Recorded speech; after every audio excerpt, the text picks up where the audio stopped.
नमस्कार, स्वागत है आपका डायलॉगस में। बिहार में महागठबंधन ने अपने घोषणा पत्र को यानी कि उन्होंने उसको प्रण का नाम दिया है, तेजस्वी के प्रण। और उस प्रण में कई सारी बातें कही गई है। जो मुख्य रूप से बातें कही गई है कि 20 महीने में सरकारी नौकरी यानी कि हर परिवार में एक व्यक्ति को सरकारी नौकरी दी जाएगी। इसके अलावा जो घोषणा पत्र की मुख्य बातें हैं, हालांकि घोषणा पत्र का अगला एक्सटेंशन जो आएगा आने वाले दिनों में, उससे पहले ये महागठबंधन का एक प्रण जो आज जारी किया गया है, जिसके मुताबिक हर एक परिवार में सरकारी नौकरी, इसके अलावा जो संविदा पे लोग हैं, जो कॉन्ट्रैक्ट वर्कर हैं, जीविका दीदी हैं, उनकी तनख्वाह को 30,000 रुपए की जाएगी। इसके अलावा एसटी एक्ट को लेकर और कई सारे प्रावधान उस घोषणा पत्र में शामिल किए गए हैं। लेकिन तेजस्वी यादव जो प्रेस कॉन्फ्रेंस को एड्रेस कर रहे थे, मुख्य रूप से उन्होंने नीतीश कुमार और खास करके बीजेपी के ऊपर तंज कसा कि महागठबंधन ने तो अपना मुख्यमंत्री का चेहरा घोषित कर दिया है, लेकिन जिस तरह से अमित शाह नीतीश कुमार को लेकर बातें कर रहे हैं, उससे कहीं ना कहीं लगता है कि महाराष्ट्र का मॉडल बिहार में अपनाया जाने वाला है। तो घोषणा पत्र पे हम बातें करेंगे और साथ ही उसके फाइनेंशियल इम्प्लीकेशन की बातें करेंगे। तो हमारे साथ 3 मेहमान इस समय जुड़ रहे हैं। जो पटना से राकेश रंजन, जो पटना यूनिवर्सिटी में है, पॉलिटिकल साइंस के प्रोफेसर हैं, और साथ ही शिवपूजन, जो कि पॉलिटिकल पंडित के एडिटर हैं, संपादक हैं, और निरंजन बारिक, जो इकोनॉमिस्ट हैं। तो सबसे पहले शुरुआत करते हैं शिवपूजन आपसे। जो घोषणा पत्र की मुख्य बातें हैं, जो जिसको कि तेजस्वी ने प्रण की बात कही और ये भी कहा कि पूरा प्राण लगा देंगे इस प्रण को पूरा करने के लिए, उसकी जो मुख्य बातें कही गई है, सबसे बड़ा जब वायदा है, जो सबसे वोट कैचर है, वो है कि 20 दिनों में इस बात का अधिनियम लाया जाएगा, कानून लाया जाएगा असेंबली में कि किस तरह से 20 महीनों में हर एक परिवार से एक व्यक्ति को सरकारी नौकरी दी जाएगी। अब सवाल ये कि क्या ये संभव है, या आपको लगता है कि 2020 का जो मोमेंटम तेजस्वी यादव का था, उसको गेन करने के लिए, रीगेन करने के लिए, वापस लाने के लिए ये वादे किए गए हैं? आपकी दूसरी बात से मैं इत्तेफाक रखता हूं शंकर अनिमेश जी। जी। देखिए, तेजस्वी यादव को पता था कि दूसरे फेज से लगातार जो उनका 10 लाख रोजगार देने की जो बात थी वो पेनिट्रेट कर पाया था इलेक्ट्रेट के बीच में। और शायद उसी का कारण, एक बड़ा कारण था, उसी की वजह से जो कि हमने देखा कि आरजेडी वो लार्जेस्ट पार्टी के रूप में इमर्ज की थी। दूसरी अहम बात यह है कि गांधी मैदान से जब नीतीश कुमार 2 लाख से ज्यादा अपॉइंटमेंट लेटर्स बांट रहे थे शिक्षकों को, उस वक्त तेजस्वी यादव उनके साथ थे। तो रूरल डिस्कोर्स का एक ये हिस्सा बन चुका है कि तेजस्वी यादव रोजगार देने में सक्षम है, और उनके साथ नीतीश कुमार आते हैं तो रोजगार सृजन होता है। अभी लेकिन थोड़ा सा ऐसा प्रतीत हो रहा है कि अनरियलिस्टिक एक इन्होंने क्लेम्स वो कर दिया है। अगर कह रहे हैं कि हर परिवार को ये रोजगार देंगे, तो इकोनॉमिक इसका इम्पैक्ट क्या होगा? क्या ये राज्य जो अभी भी बीमारू कैटेगरी में है वो उसको बियर कर पाएगा? दूसरी अहम बात क्या है कि हम यहाँ पर देखें कि रोजगार से हर वक्त बीजेपी राजद को आड़े हाथ लेती है, कहती है रोजगार दे करके क्या फिर से जमीन लिखवा लेंगे। तो अब देखिए, यहाँ पर जो आज का मैनिफेस्टो जारी हुआ है, तो इसको कहा है, तेजस्वी का नाम दिया गया है। जो पीछे बड़ा बैनर लगाया गया है, वहां तेजस्वी यादव बड़ी प्रमुखता से नजर आ रहे हैं। कांग्रेस का कोई बहुत बड़ा कद, कांग्रेस का बहुत बड़ा प्रेजेंस, वो थोड़ा सा कॉन्स्पिकुअस बाय इट्स एब्सेंस है। अब सवाल चुनाव भी के पूछा तीसरे गया, प्रेस कॉन्फ्रेंस में सवाल भी पूछा गया था, जिसपे कि खेड़ा साहब ने कहा कि भाई अगर राहुल गांधी, प्रियंका गांधी कल से कैंपेन शुरू करेंगे और सारे नेता यहाँ पे होंगे, तो आप कहेंगे कि भाई कैंपेन में कौन है? तो सबसे बड़ी बात तो यही है ना शंकर जी, की जो मोमेंटम आपने बनाने की कोशिश की थी बिहार यात्रा के दौरान, उसके बाद फिर आप विदेश यात्रा पे चले जाते हैं, फिर जो आपके बीच में सिर्फ फुटबॉल की स्थिति हुई वो जग जाहिर है। सीट बंटवारा का पेच अब तक उनका फंसा हुआ है। बताया ये भी जा रहा है कि तकरीबन 40 ऐसी सीटें हैं जहां पर की फ्रेंडली फाइट जैसी बात हो रही है। वहां पर पता चल रहा है कि डमी कैंडिडेट्स डाल दिए गए हैं। तो ये डमी कैंडिडेट्स किसके हैं? तो ये जो मैनिफेस्टो आज का दिया गया है, मुझे लग रहा है मुख्य रूप से ये तेजस्वी के द्वारा गाइडेड, उनके द्वारा बनाया गया ये मैनिफेस्टो है। और इस मैनिफेस्टो का कितना इंप्लीकेशन होगा, ये कितना सिंक डाउन कर पाएगा? अगर सिंक डाउन कर जाता है, वक्त बहुत नहीं है चुनाव में, पहले फेज के चुनाव में, अगर ये सिंक डाउन कर जाता है तो मान के चलिए इस मैनिफेस्टो का एक इम्पैक्ट होगा। लेकिन रियलिस्टिक असेसमेंट की बात तो चुनाव के नतीजों के बाद होगी कि तेजस्वी यादव को मैंडेट मिलता है, वो फिर उसके बाद जो प्रॉमिस अभी कर रहे हैं, इस प्रॉमिस को वो डिलीवर कर भी पाएंगे या नहीं कर पाएंगे। निरंजन बारिक साहब, आपसे जानना चाहेंगे कि जिस तरह के वायदे किए जाते हैं इलेक्शन में, और जो इस समय बिहार का जो चुनाव चल रहा है जिसमें कि आरजेडी लेड जो अलायंस है उसने जो प्रॉमिसेस किए हैं, प्रॉमिसेस तो बड़े लोफ्टी हैं, और उस प्रॉमिस को अगर कोई भी देखेगा या सुनेगा तो उसके दिलो दिमाग पे थोड़ा असर तो होगा कि भाई सरकारी नौकरी, जिस स्टेट में लाइवलीहुड की सबसे बड़ी समस्या है, जिस स्टेट में लोगों के पास रोजगार का संकट है, वो रोजगार के लिए माइग्रेट करते हैं बिहार जैसे राज्य से। जिस तरह की ग्रीनफील्ड उन्होंने बात की है एक्सप्रेस वे बनाने की, तो ढेर सारे ऐसे वादे उस मैनिफेस्टो में हैं जिससे लगता है कि, और साथ में उनसे जब ये पूछा गया कि भाई इन सब का ब्लूप्रिंट क्या है, तो उन्होंने, तेजस्वी यादव ने कहा कि भाई आने वाले दिनों में उसका ब्लूप्रिंट भी देंगे कि पैसा कहां से आएगा, कैसे खर्च किया जाएगा और किस तरह से सरकारी नौकरी दी जाएगी। तो यानी कि जो लोग ये क्लेम करते हैं या जो लोग ये तेजस्वी यादव को खारिज करते हैं कि नीतीश कुमार के पास ही या बीजेपी लेड अलायंस के पास ही ब्लूप्रिंट है, तेजस्वी यादव उसको कहीं ना कहीं काउंटर करने की कोशिश कर रहे हैं। लेकिन आपको इकोनॉमिकली कितना वायबल लगता है, और आपको लगता है कि बिहार में जिस तरह की माइक्रो प्रोसेसिंग यूनिट, जिस तरह की फूड प्रोसेसिंग यूनिट और उसकी इंडस्ट्री लगाने की जरूरत है, उसको तेजस्वी यादव कहीं ना कहीं वो जो कैचमेंट एरिया है उसको टारगेट कर रहे हैं, एस्पिरेशनल बिहार जो है उसको टारगेट करने की कोशिश कर रहे हैं? देखिए, फर्स्ट ऑफ ऑल आपको जो मानना पड़ेगा, बिहार का इकोनॉमी अगर मैं देखता हूँ, it is basically agriculture driven economy. Hmm. अगर हम मैक्रो इकोनॉमी की बात करते हैं, हमारे पास एग्रीकल्चर है, हमारे पास इंडस्ट्री है, हमारे पास सर्विसेज है। हम्म। हालांकि Bihar is going at a fast rate over the last few years.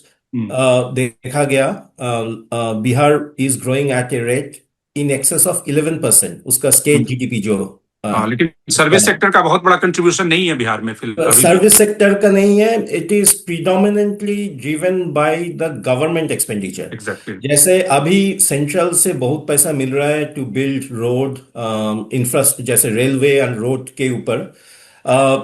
अभी जो हो रहा है बिहार में, there are some also activities happening to revive the tourism. Tourism sector को भी रिवाइव करने के लिए कोशिश कर रहा है। Now coming back to your point, that ये वादा कर रहा है, ये एक्चुअली आखिर में होगा कि नहीं।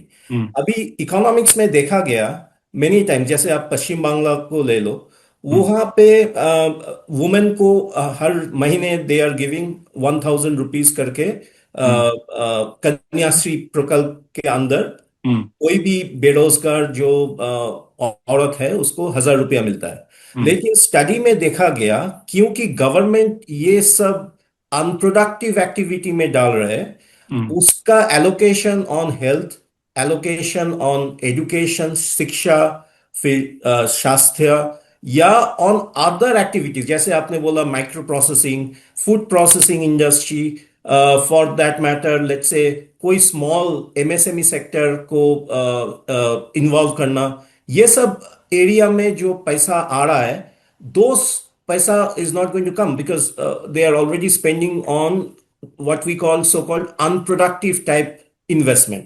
हम्म। आपने बहुत अच्छा बोला, बिहार का मेन प्रॉब्लम है बेरोजगारी। हम्म। अगर आप देखते हो, साल में अराउंड 8 to 10% ऑफ बिहार का जो यंग पॉपुलेशन है वो आउटसाइड बिहार चला जाता है, hmm. And a big portion of the money is actually coming back in the form of remittance. So rather than promising all this tall claim, tall claim इसीलिए बोल रहा हूं क्योंकि अगर आप बिहार का फिस्कल डेफिसिट देख लेते हो, hmm. It is touching almost 6%, which is quite high hmm. as opposed to India का। if I want to give you the comparison, India का fiscal deficit है 4.8% of GDP. So with a with an activity जहां पे आपका industry ज्यादा नहीं है, with an activity where agriculture उतना भी ठीक से काम नहीं कर रहा है, I think the government should ensure that there are more private sector participation, ताकि there are more number of industry happens, small and medium scale industry happen. Even for the agricultural sector, there is a lot of industrial activity which can happen. For instance, food processing unit, for instance, let's say building more cold storage. India का एक बड़ा problem है, हमारा जो agricultural output होता है वो खराब हो जाता है because we don't have access to cold storage.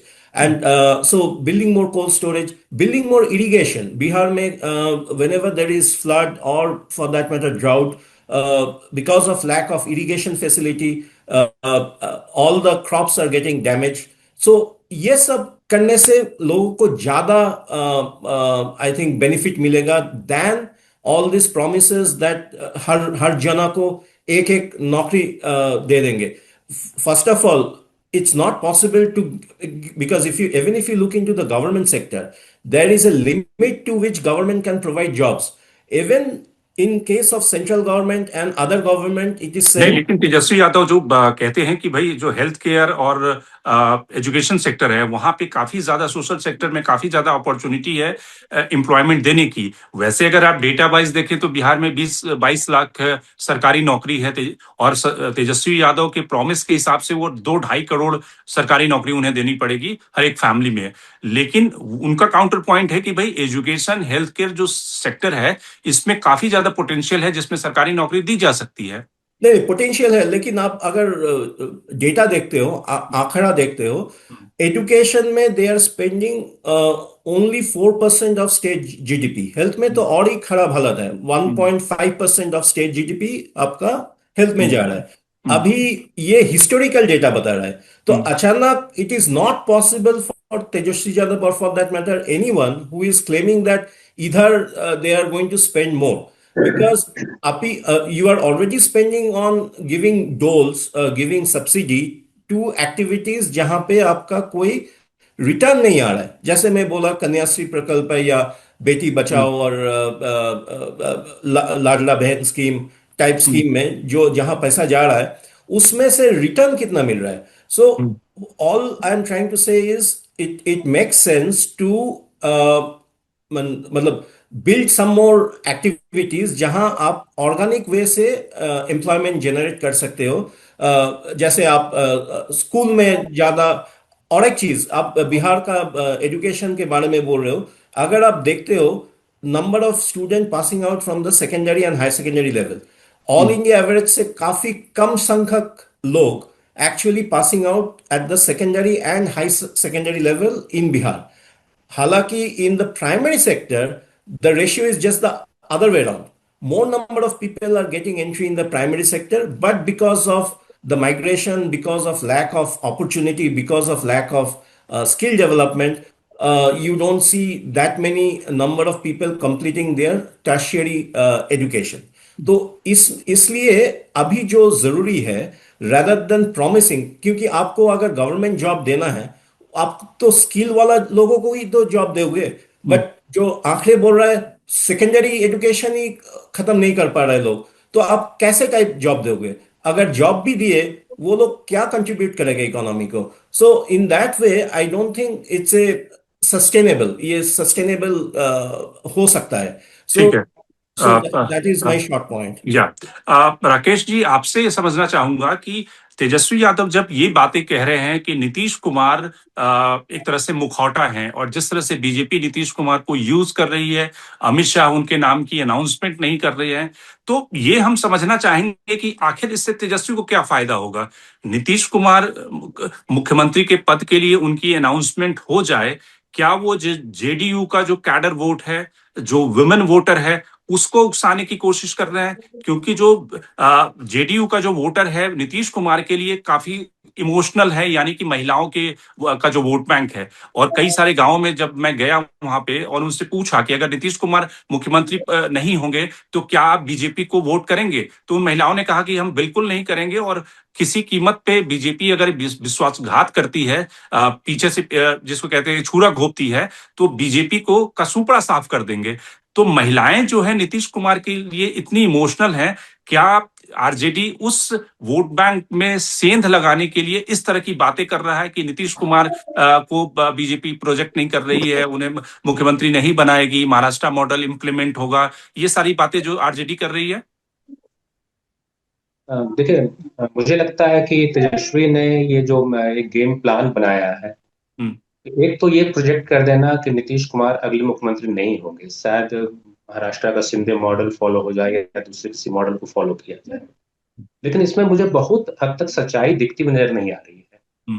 जो महिला वोटर्स की आपने बात कही कि महिलाएं तो नीतीश कुमार के प्रति ज्यादा समर्पण है, उनके साथ इमोशनल हो जाती हैं, क्या वो तेजस्वी के साथ भी इमोशनल हो पाएंगी? शायद मेरा जवाब तो ये होगा कि वो तेजस्वी के साथ नहीं जाना पसंद करेंगे।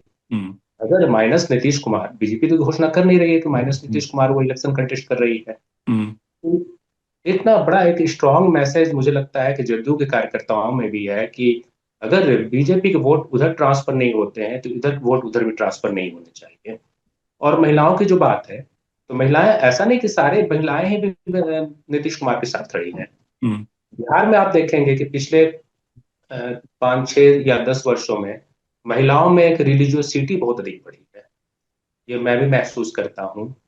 और ये कहीं ना कहीं जो भाजपा का सांस्कृतिक राष्ट्रवाद का एजेंडा है, वो महिलाओं के थ्रू धीरे धीरे आगे बढ़ रहा है। लेकिन फिर भी महिलाओं का एक बहुत बड़ा चंक है जो बीजेपी से ज्यादा नीतीश कुमार को पसंद करती है। अगर नीतीश कुमार माइनस हो जाते हैं तो फिर भी वो नीतीश कुमार को वोट देना पसंद करेंगे, भले ही बीजेपी कैंडिडेट ना वोट करें। लेकिन जहां जहां बीजेपी कैंडिडेट है वहां पर वो, मुझे नहीं लगता आरजेडी के साथ वो ज्यादा पसंद करती हैं। ये जो तेजस्वी यादव जो खेल खेलना चाह रहे हैं, कंफ्यूजन क्रिएट करना एनडीए में कि, और बीजेपी को या अमित शाह को बैकफुट पे लाने की कोशिश कर रहे हैं वो, और इस तरह से प्रेशराइज करें कि बीजेपी को अंत में ये कहना पड़े, जिसमें कि सम्राट चौधरी ने कहा भी है और कई सारे नेताओं ने कहा है कि भाई मुख्यमंत्री नीतीश कुमार ही होंगे। उसके पीछे की रणनीति क्या आपको समझ में आती है? देखिए, मुझे लगता है तेजस्वी यादव कोशिश तो कर रहे हैं, ये अटेंशन डिफ्लेक्शन टैक्टिक्स के अलावे मुझे कुछ भी नहीं इसमें दिख रहा है। क्योंकि समझने वाली बात है कि नीतीश कुमार का जो कोर वोट बैंक है, जो कॉन्स्टिट्यूएंसी उन्होंने बड़ा मेटिकुलसली पिछले 20 साल में क्रिएट किया है। यादव का 2005 से 2010 का दौर, वो बड़ा कहते हैं ना कि बेहतरीन तस्वीर गांव की पगडंडियों पे बहुत सारी बच्चियां स्कूल ड्रेस में साइकिल लेकर के चली, तो ऐसी योजनाओं की तो नीतीश कुमार ने लगातार झड़ी लगा दी। बार बार कहते रहे कि शराबबंदी कानून उन्होंने महिलाओं के लिए किया, और सबसे बड़ी बात यह है कि ठीक चुनाव के पहले 1 करोड़ से कुछ ज्यादा महिलाओं के खाते में 10,000 पहुंच गए। तो बात वही है, a bird in hand is worth two in a bush. एक तरफ प्रॉमिस है कि वो मिलेगा भी या नहीं मिलेगा। अब मैं आपको बताऊं एक पर्सनल मेरा एक्सपीरियंस जो था कि उधर 10,000 रुपए बांटे जा रहे थे, इधर जैसे ही माई बहन योजना के तहत कहा गया कि हम 2,500 रुपया देंगे, करीबन 200-250 महिलाएं मेरे समक्ष सामने ही वो राजद कार्यालय पहुंच गई। अब उनको वापस हाँक दिया गया, तो वो क्या मैसेज लेकर के चल जाएंगी? तो देखिए, एक तरफ लोक लुभावन जितनी भी चीजें हो सकती थी उसको मैनिफेस्टो में डाल दिया गया है, उसका स्टेट के इकोनॉमी पे क्या असर पड़ेगा उस पर कहीं कोई चर्चा नहीं हो सकती, क्योंकि पॉपुलिस्ट मेजर्स जो है उससे वोट मिल सकता है। केजरीवाल ने इस चीज को साबित कर दिया है। महत्वपूर्ण बात यह है जिस पर हम चर्चा कर रहे हैं कि क्या नीतीश कुमार का जो कोर वोट बैंक है 12 से 14% की इर्द गिर्द कहा जाता है, ये ट्रांसफर होकर के क्या राजद के तरफ कभी जा सकता है? तो उसका जवाब इस बात में है कि क्या अभी तक बीजेपी ने एक भी कोई ऐसा मौका दिया है जिससे वास्ट मेजॉरिटी को यह समझ में आए कि बीजेपी किसी भी तरीके से नीतीश कुमार को एलिनेट कर रही है, या बीजेपी किसी भी तरीके से नीतीश कुमार को महाराष्ट्र मॉडल यहां लगा करके उनको दरकिनार कर देगी? नीतीश कुमार का जो एम्फैटिक प्रेजेंस होना चाहिए वो एम्फैटिक प्रेजेंस बिल्कुल बरकरार है, बल्कि सेंट्रल लीडरशिप की तरफ से तो ये सख्त निर्देश दे दिए गए हैं कि कोई भी नेता नीतीश कुमार के खिलाफ कोई बात नहीं करेगा। और यही कारण है कि जहां पर एनडीए ने एक सेम्बलेंस दिया है, एक मैसेज देने में सक्षम हुई है एनडीए की, एनडीए एकजुट है। आपने वो दौर तो देखा था ना कि जब सीट बंटवारा हुआ, चिराग पासवान को 29 मिल गई, तो उसके बाद 2 घटक दल वो थोड़ा सा नाराज हुए थे। लेकिन किस तरीके से टॉप लेवल से इंटरवेंशन होता है, नित्यानंद राय यहाँ से लेकर के चले जाते हैं उपेंद्र कुशवाहा, और उसके बाद उपेंद्र कुशवाहा जो कह रहे थे ऑल इज नॉट वेल, वो सीधे कहने लगे ऑल इज वेल। अभी ये और उसके बाद हमने ये भी देखा कि छठ के दौरान नीतीश कुमार चिराग पासवान के घर गए खरना का प्रसाद खाने के लिए। धुर विरोधी मिल रहे हैं। चिराग बिल्कुल। पासवान खुल के कह रहे हैं कि भाई ठीक छठ के बाद वो नीतीश कुमार के साथ जाएंगे कैंपेन करने के लिए। तो 4 या 5% का या 3% का जो भी डेंट चिराग पासवान ने किया था पिछले चुनाव में, वो भी अभी स्कीम की तरफ इंटैक्ट है। अब इनके तरफ से जितनी भी घोषणाएं करनी थी, 125 यूनिट बिजली फ्री लोगों को मिलना तो शुरू हो गया है ना, वो 10,000 रुपया पहुंच गया, सबको पता है 2 लाख रुपया और मिलना है। और उसमें से तो बहुत जगह से रिपोर्ट्स ऐसी है भी आ रही है कि महिलाओं ने उसका यूटिलाइजेशन छोटे मोटे बिजनेस एस्टेब्लिशमेंट, अपना चाय की दुकान खोलने में या बिल्कुल फिर भेड़ बिल्कुल। बकरी खरीदने में उसका इस्तेमाल करना शुरू कर दिया है। तो क्या होता है कि देखिए इसके बड़े रेमिफाइंग इफेक्ट्स होंगे, और शायद मुझे लगता है उसी के काट में तेजस्वी यादव ने इस तरीके से मैनिफेस्टो अपना तैयार किया है। इसके कितने टेकर्स होंगे, लेकिन मैं बार बार एक ही चीज कह रहा हूं शंकर जी, कि अब जो है ये फर्स्ट फेज और सेकंड फेज का चुनाव बहुत दूर नहीं है, वक्त लगता है। आपने जो ये प्रोमिसेस किए हैं, इस लॉफ्टी प्रोमिसेस को रूरल डिस्कोर्स का हिस्सा बनाने में, ताकि गांव गांव गलियों गलियों में चर्चा का विषय बन जाए, इसमें वक्त लगता है। कैंपेनिंग का उतना वक्त है नहीं आपके पास।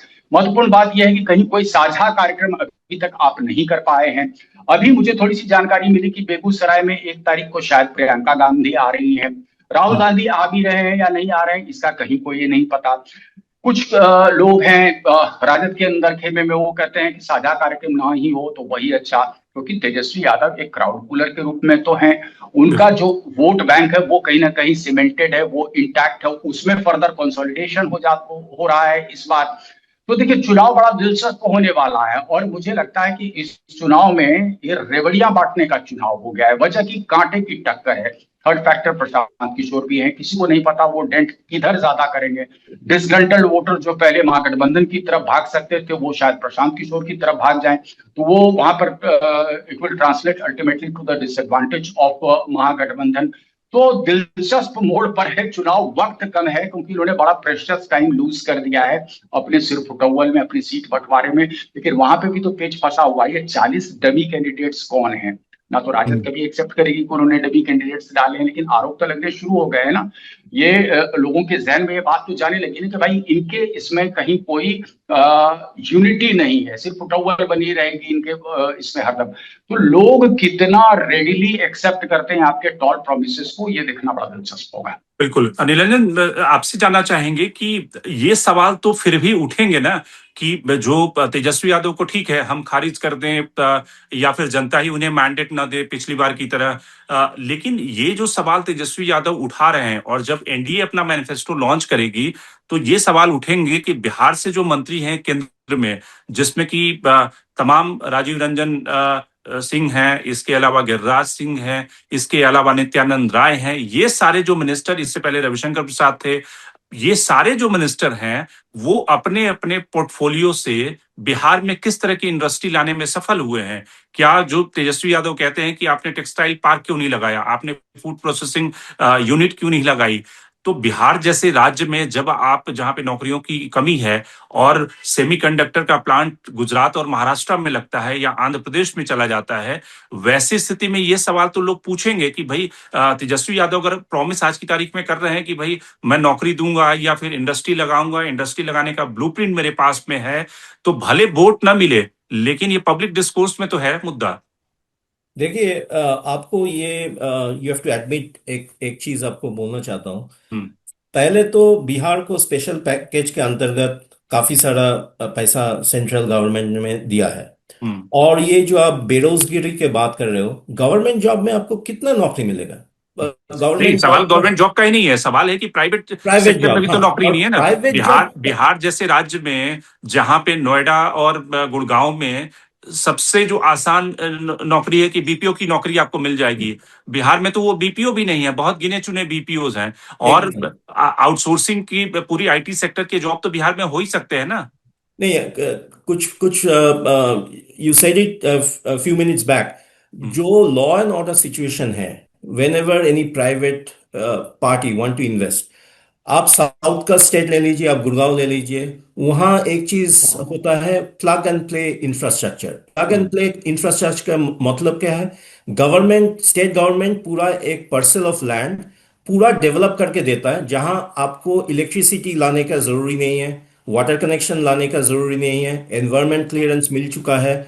All you need to do, and in fact in some cases factory shed भी लगा के दिया है। जो इंडस्ट्रियल पार्क होता है और जो इकोसिस्टम होता है, वो आप देखेंगे जितना भी प्रोग्रेसिव स्टेट है, महाराष्ट्र, गुजरात, तेलंगाना, कर्नाटक, तमिलनाडु, हालांकि some of the states are not from the BJP government. Tamil Nadu में देखिए इतना सारा पैसा आ रहा है क्योंकि वो plug and play rule apply करता है, जहां सिंगल विंडो क्लियरेंस हम लोग बोलते हैं। आपको और कोई डिपार्टमेंट में जाके आपको ये फैक्ट्री सेटअप करने के लिए परमिशन नहीं लेना पड़ेगा। तो बिहार में ऐसा अब क्यों नहीं हुआ? उसके लिए तो रिस्पॉन्सिबल तो फिर बीजेपी सरकार या एनडीए सरकार ही है ना, कि नहीं, पिछले 20 अभी सालों से। अभी we have to go back to the history, क्योंकि अगर आप कल्चर वाइज देखेंगे, हम्म, 1990 तक बिहार का per capita income was growing at almost 1%। जो अगर मैं परसेंटेज का आंकड़ा देता हूं, हम्म, अभी that has increase to 6%। Hmm, so development हो रहा है। आप सर्विस सेक्टर के बात किए कुछ देर पहले, हम्म, वहां देखिएगा बिहार में एक्चुअली अभी टेलीकम्युनिकेशन इन्वेस्टमेंट हो रहा है, फाइनेंशियल इन्वेस्टमेंट हो रहा है, और रियल एस्टेट मार्केट में भी इन्वेस्टमेंट हो रहा है, थोड़ा इन्वेस्टमेंट टूरिज्म में भी आ रहा है। हम्म। तो that process have started, and the only reason why maybe the perception was during the period of Lalu Prasad government, law and order situation was not that in a great shape। हाँ, लेकिन उस बात को तो 20 साल हो गए ना। 20 जब, साल हाँ, हो लालू गया। प्रसाद यादव का रिजिम 2005 में खत्म हो गया। हाँ, 2005 के बाद से लगातार नीतीश कुमार हैं, और नीतीश कुमार के ऊपर सबसे बड़ा बिहार की स्टोरी को टर्न अराउंड करने के बाद भी नीतीश कुमार के ऊपर सबसे बड़ा आरोप यही लगता है, या फिर बीजेपी के ऊपर यह आरोप लगता है कि नीतीश कुमार ने लॉ एंड ऑर्डर ठीक किया, इंफ्रास्ट्रक्चर, रोड का जाल, नेटवर्क, हाईवे, पुल, ये सब सब बनाए, लेकिन एम्प्लॉयमेंट के मुद्दे पर, यानी कि प्राइवेट इन्वेस्टमेंट वहां पे आए, इंडस्ट्री आए, और उसमें नीतीश कुमार से ज्यादा जो दोष है केंद्र सरकार का है, क्योंकि कोई भी बड़ा इन्वेस्टमेंट तब तक नहीं आएगा जब सेंटर उसको पुश नहीं करेगा। सेंटर जब ये कहता है किसी भी प्राइवेट इन्वेस्टर को कि भाई आप तमिलनाडु में जाके प्लांट लगाओ, आंध्रा में लगाओ या गुजरात में लगाओ, तो सेंटर का जो 10 साल 11 साल तो नरेंद्र मोदी को भी हो गए, तो उन्होंने क्यों नहीं पुश किया बिहार में कि प्राइवेट इन्वेस्टमेंट आए, वहां पे प्राइवेट इंडस्ट्री आए, और बिहार का जो नेचर है उसके हिसाब से आप इंडस्ट्री वहां पे भेजो। देखिए सेंटर पहले कोई इंडस्ट्री को बोल नहीं सकता है आप ईस्ट स्टेट में जाके इंडस्ट्री करो। फॉर ये उस इंस्टेंस, सेमीकंडक्टर की इंडस्ट्री के लिए तो किस तरह से हाथ टाइट किया गया, पूरी स्टोरी आप नहीं, सब लोग जैसे जानते हैं। फॉक्सकॉन के बारे में बोल रहा जी। हूँ, Telangana has bidded for that project, Tamil Nadu has bidded for that project, Andhra Pradesh has bidded for that project. Ultimately Foxconn has gone to Tamil Nadu. So ऐसा नहीं that central is kind of pushing any factory to set up their thing. As I said, ये जो plug and play infrastructure है, that is sole responsibility of the state। यहाँ पे central कुछ नहीं कर सकते। सेंट्रल जो कर सकते हैं वो बोल सकते हैं दैट मैं आपका प्रोजेक्ट के लिए एक हाईवे बना दिया हूं, ताकि आप at a minimum amount of time you get connectivity with the, let's say, railway, or for that matter airport। Central can do that। But apart from that, और अब और एक चीज बोले हो दैट लालू प्रसाद गवर्नमेंट जाते हुए ऑलरेडी 15 साल हो गया, बट ये इंफ्रास्ट्रक्चर, ये law and order situation change होने में भी तो समय लगता है। इट्स नॉट दैट आप एक साल में ही एक पूरा बड़ा पुल बना देते हो। एक पुल बनाने के लिए, एक हाईवे बनाने के लिए आपको 15-10 साल तो लग ही जाता है। तो अभी जो करना चाहिए, I don't know Nitish Kumar कितना कर रहा है, that you will have to now encourage the private sector participation to set up industry in Bihar। So that will create more employment, that is going to sustain the income जो हम लोग बात कर रहे हैं। वैसे अगर आप रबड़ी देते हुए चला जाते हो, सिर्फ मतलब you are just giving hope, वो सस्टेनेबल नहीं है, क्योंकि गवर्नमेंट के पास जो नौकरी के बात कर रहे हो, after a point government will run into so high deficit, वो गवर्नमेंट चलाने के लिए भी उसके पास दूसरा सेक्टर में पैसा नहीं रहेगा। फॉर इंस्टेंस तेलंगाना और अदर प्लेसेस, गवर्नमेंट ने पहले बोला जो महिलाएं हैं वो बस में चलने के लिए उसको फ्री मुफ्त कोई पैसा नहीं लगेगा। But because of that government has lost so much money, उसका allocation in other sectors, health care and building basic roads, उसमें घट गया। तो बेसिकली ये बोलना चाहता हूं that you can give subsidy to a certain extent, but beyond a point if you are giving subsidy, आपका दूसरा सेक्टर, हेल्थ हो गया या एजुकेशन हो गया या एम्प्लॉयमेंट जनरेशन हो गया, those thing will get impacted. Shivpujan, अंतिम दो सवाल आपसे और राकेश जी आपसे। जो मैनिफेस्टो जारी किया गया है या फिर तेजस्वी की गारंटी जो जारी की गई है, उसको 10 में से आप कितने नंबर देंगे? क्योंकि ये जो ट्रेंड एक बढ़ा है कि पहले कई सारे राज्यों में मोदी की गारंटी के नाम से आया पिछले चुनाव में, उसी तरह से राहुल की गारंटी, वैसे ही अब तेजस्वी की गारंटी आ गई है। तो इस गारंटी वाले जो प्रपत्र जारी किए गए हैं जिसमें ढेर सारे वादे किए गए हैं, उसको 10 में से कितने नंबर आप देंगे? सबसे बड़ी बात है, देखिए, नौकरी को लेकर के ने अपनी थोड़ी सी क्रेडिबिलिटी बना ली है। क्यों? क्योंकि मैंने आपको बताया, गांधी मैदान में वो जब बांटे गए 2 लाख से ज्यादा अपॉइंटमेंट लेटर, तो तेजस्वी वहां पर थे। भाजपा लाख कोशिश करती रही, लेकिन क्या है कि रूरल इलाके में चर्चा का ये विषय बना। लेकिन ये किसी को ये बात पच नहीं रही कि भाई हर घर नौकरी देंगे तो देंगे कहां से। तभी मैंने आपको शुरुआत में ही कहा कि जो ये मैनिफेस्टो है, ये कितना नीचे ग्रास रूट्स तक सिंक इन कर पाएगा, सब कुछ निर्भर करेगा उस पे। लेकिन अगर सिंक इन कर भी जाता है, इस सब के बावजूद एक सवाल जो सबसे महत्वपूर्ण है, वो महत्वपूर्ण सवाल ये है कि क्या इस मैनिफेस्टो की वजह से कास्ट लाइंस पर जो वोटिंग पैटर्न डिसाइड होता है वो टूट जाएगा? क्या सवर्णों का वोट तेजस्वी को ट्रांसफर हो जाएगा और एमवाई समीकरण का वोट वो इस तरफ आ जाएगा? ये ऐसा प्रतीत नहीं होता रहा है। मुझे लगता है स्थिति जो थी, जिन विषयों पर हम पहले चर्चा करते थे, कुल मिलाकर के स्थिति वही है। और मेरा मानना है कि मैनिफेस्टो का एक इम्पैक्ट होता है, एक आप नैरेटिव सेट करने की कोशिश करते हैं, but it's already very very late. ठीक है, शिवपूजन, आप हमसे जुड़े, आपका भी बहुत बहुत धन्यवाद। राकेश जी, आपका बहुत बहुत धन्यवाद। और नीलरंजन, आपका भी बहुत बहुत धन्यवाद अपने पर्सपेक्टिव को देने के लिए। कुल मिलाकर बिहार चुनाव में जो महागठबंधन की मैनिफेस्टो है, उस पे जो सबसे बड़ा सवाल है, उस पे जो सबसे बड़ा क्वेश्चन मार्क है, वो है क्रेडिबिलिटी का, ट्रस्ट फैक्टर का। क्योंकि जनता आज की तारीख में बहुत ही ट्रांजेक्शनल है। जनता उस नेता पर, उस पार्टी पे विश्वास करती है जहां से उसे डोल मिल रहा है, जो उनके अकाउंट में क्रेडिट हो गया। तो शायद इसलिए नीतीश कुमार और एनडीए का अपर एज जिसको कह सकते हैं, क्योंकि वो इनकम्बेंट सरकार है और उनके खाते से लगातार पैसे ट्रांसफर हो रहे हैं, तो शायद ज्यादा भरोसा वो एनडीए पे करेंगे। तो आज के कार्यक्रम में इतना ही। बाकी खबरों के लिए आप बने रहिए डायलॉग्स के साथ।